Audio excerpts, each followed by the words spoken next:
दोस्तों, the public problems news में आपका स्वागत है। देखिए, एक बात तो तय है कि देश संविधान से ही चलेगा, संविधान नहीं बदला जाएगा। जैसा कि आप सबको मालूम होगा कि एक याचिका दायर की गई थी कि समाजवाद शब्द को हटाने को लेकर के, धर्मनिरपेक्ष शब्द को हटाने को लेकर के एक याचिका दायर की गई थी। इसी पे सीजीआई संजीव खन्ना ने सुनवाई करते हुए उन्होंने साफ ये कह दिया कि धर्मनिरपेक्ष और समाजवाद शब्द को नहीं हटाया जा सकता है।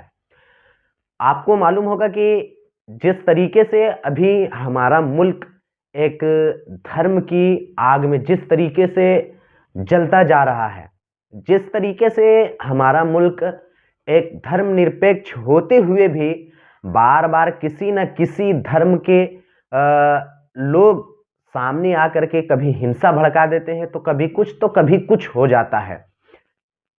ऐसे हालात में ये फैसला निकल करके आना, ये तो साफ ये दर्शाता है कि देश संविधान से चलेगा, ना कि किसी के कहने से नहीं चलेगा। देश अगर ये चलेगा तो संविधान जिस तरीके से चाहे उस तरीके से चलेगा, और लोग जिस तरीके से चाहेंगे उस तरीके से देश नहीं चलेगा, और ना ही संविधान में कोई चीज की बदलाव की जाएगी।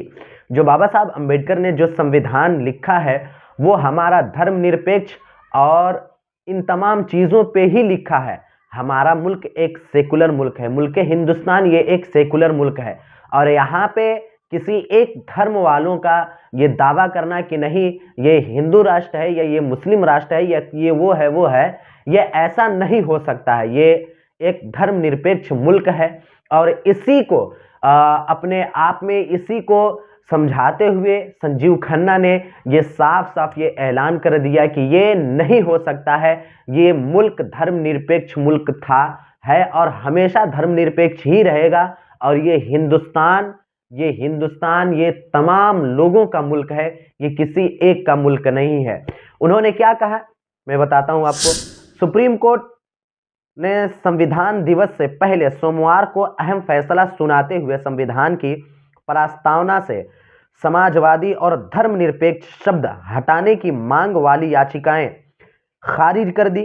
संविधान में 1976 में 42वें संशोधन के बाद इन दोनों शब्दों को प्रस्तावना में शामिल किया गया था। सीजीआई संजीव खन्ना और जस्टिस पीवी संजय कुमार की पीठ ने फैसला में कहा कि संसद को संविधान में संशोधन करने का अधिकार है, हालांकि किसी संशोधन से संविधान की मूल भावना में बदलाव नहीं होना चाहिए।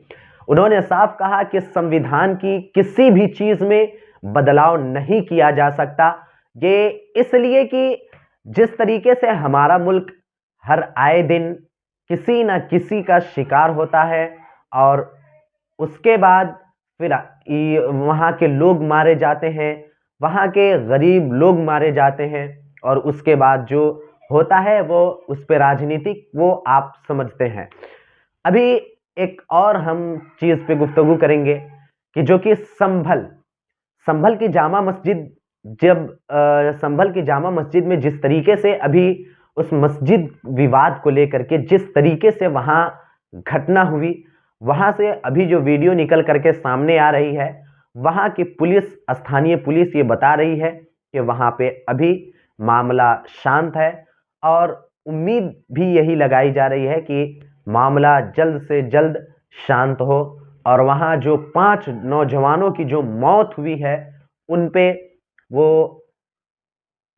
पुलिस और प्रशासन और गवर्नमेंट उस पे एक्शन ले, और उन तमाम 5 परिवार वालों को इंसाफ दिलाने की कोशिश करे, और उन तमाम लोगों को इंसाफ दिलाए, ताकि आने वाले समय में कभी इस वक्त का घटना ना हो सके, ये उम्मीद करता हूं। और वहाँ की गवर्नमेंट से गुजारिश ये है कि कम से कम वहाँ के जो स्थानीय लोग हैं संभल के, और उत्तर प्रदेश के जो स्थानीय लोग हैं, वहाँ के लोगों से आप गुजारिश करिए कि बार बार हिंसा ना हो। वहाँ पे भारतीय जनता पार्टी की गवर्नमेंट है और सबसे ज़्यादा बड़ी पार्टी माने जाने वाली अभी एक उसकी गवर्नमेंट है। यही उम्मीद है सारे लोगों को, यही उम्मीद है कि वहाँ की गवर्नमेंट ज़रूर उन तमाम पीड़ित परिवारों की मदद भी करेगी और वहाँ के लोगों को सुरक्षा देने में हर मुमकिन कोशिश करेगी। आज इतना ही, मिलता हूँ फिर किसी अगली खबर के साथ।